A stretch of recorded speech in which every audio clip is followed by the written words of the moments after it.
All right, hi guys. This is Ian Kee Audio here. I've had questions. I've got a installation FAQ on the website, but it covers how these are supposed to be wired. But I didn't realize I didn't have any pictures or video or anything, so I figured I'd do a quick video on how to wire the Camaro 2-ohm single voice coil subwoofer that you guys have for the Monsoon system, for the Camaro guys.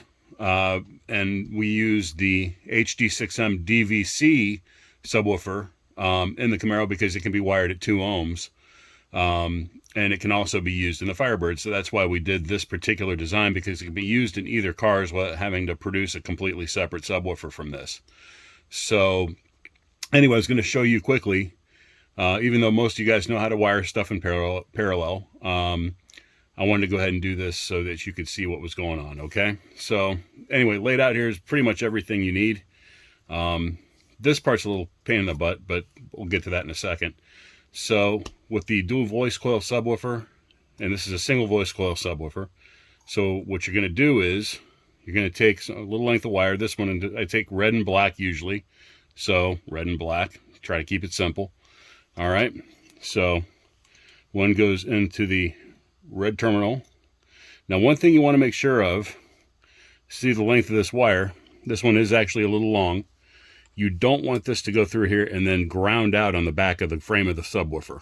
So if this wire will go all the way through, and if you push it through too much, it will end up touching that.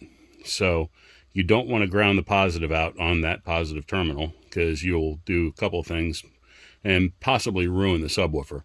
So spring-loaded terminals on the DVC HD-6M. Did this for ease of installation.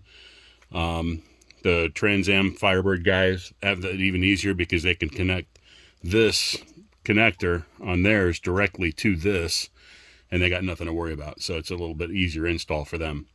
So we're doing this here, red, red, come around to your other red, okay? You'll put this in here in just a second. But first we're gonna do the black, okay?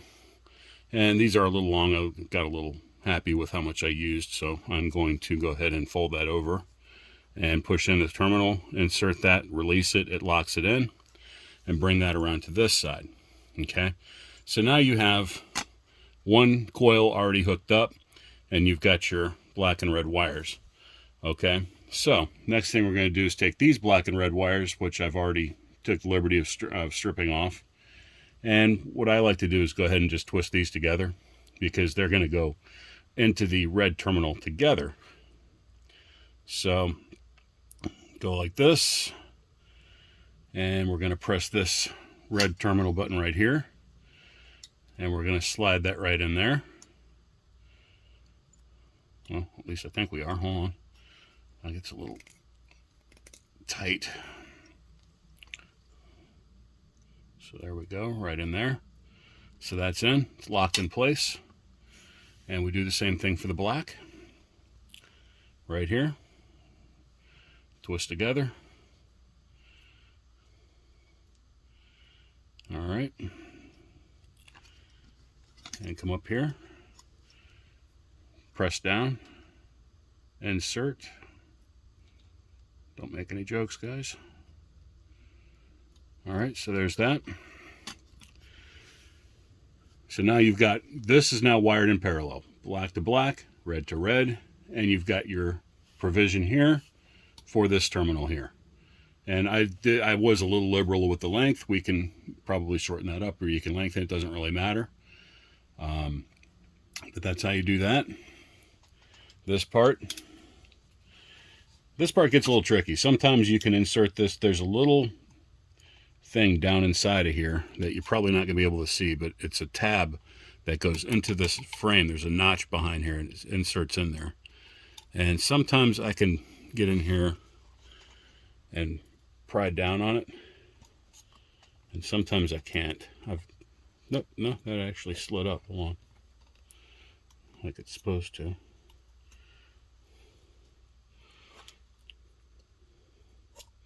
And I'm pushing up at the same time I'm trying to get that little tab off of there.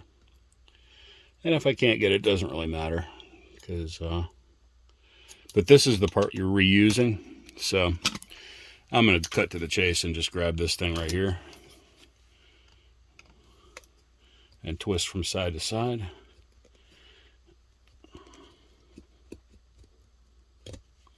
And eventually it pops off.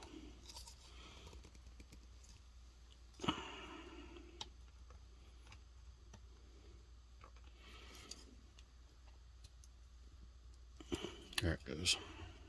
Like that. That was a pain in the butt. But anyway, it comes off and it's all in one piece still. It's not broken or anything. It's intact.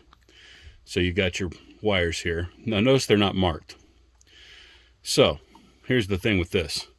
Industry standard on any speaker you got. Okay. If the terminal is at the 6 o'clock position. Okay. If you're looking at a clock, you know, noon, 6 o'clock. Positives on the right, negatives on the left. Same thing here, positives on the right, negatives on the left. This way you don't have to worry about what color the harness says on whatever. This thing only plugs into that harness one way. It's got a flat side and a curved side up top. So you can only plug this back in one way. So positive on the right, negative on the left, as long as the terminal is at the bottom 6 o'clock position. All right, so. And as you can see, let's see if I can find another speaker anywhere laying around. Here's a bazooka, or no, it's not a bazooka. Let's see. Well, here's a couple of subs. So if you see on the subwoofer, red is on the right, black is on the left. So. You know, just to give you an example, it's all speakers are the same. Positive on the right, negative on the left. So industry standard. That way, if it's never marked and you're not sure which one is which, that way you know. Okay. So then we come in here, and we're going to cut these off. And just remember, it was on here like this. So this is your positive. If you got to put a piece of tape on that or something, you can, just so you remember. So I'm cutting this off. These cutters are not very good, but that's okay. They were just laying around. I grabbed them real quick so I could do this quick video. Okay. So now we got our connector. We can set that aside. All right, so still holding it in the same orientation. Flat side, positives on the right, negatives on the left. Couple of crimp-on connectors. Guys, if you have the skill set to solder, you're welcome to do so. Obviously, that's a better connection.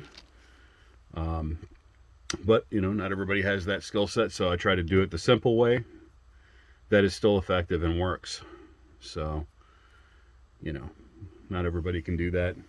If you can, more power to you. Go ahead and do that. That's killer. So you twist these ends a little bit. You know, put the crimp connector on here. Go ahead and crimp her down. Okay.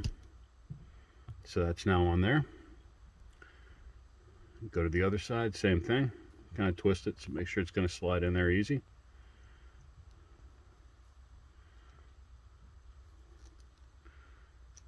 And I was doing my typical double crimp. So that's on there. So again, positive on the right, negative on the left. Again, if you need to mark them, go ahead and mark them. That's obviously not a bad idea. In this case, I've done these hundreds, I don't know how many times. So I've kind of got it down pat, but it's been quite a few years since I've been doing this. So, all right. Oh, yeah, that's what I figured would happen. So I'm just going to grab that right there. Tuck the red in there.